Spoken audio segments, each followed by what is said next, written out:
cilvēki, kas nesaprot par jauno laikmetu, jaunajām enerģijām nākot, drīz visu sapratīs, un pat jautājumu nebūs.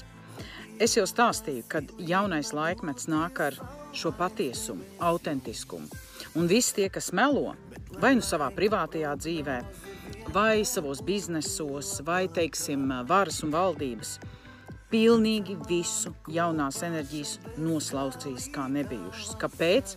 Tāpēc, ka tā ir ūdens vīra laikmeta iezīme, patiesīgums.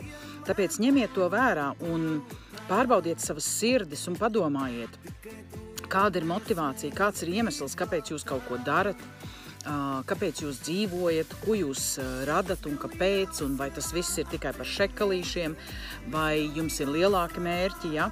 Bet esiet patiesi ar visu, esiet patiesi pats ar sevi un ar visu, kas jums apkārt, jo tad jaunās enerģijas jums nāks par labu un nesagraus jūs, bet ja jūs būsiet iesprūdis vecā laikmeta tādā kā domāšanā un ar meliem, ar manipulācijām, ar cilvēku izmantošanu un visu to, ja jūs turpināsiet, jūs vienkārši, jums viss sagrūs.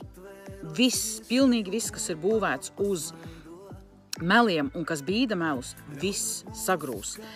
Cilvēku apziņa mainās un enerģijas nāk, un tas viss notiek saskaņā ar, kā es saku, pirmavota vēlmi un pirmavota darbību, ja šeit uz zemes.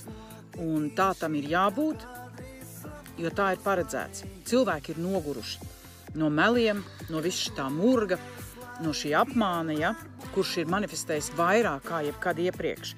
Un tāpēc esiet uzmanīgi, arī katrs pats savā dzīvē. Pārbaudiet savas sirdis un esiet patiesi.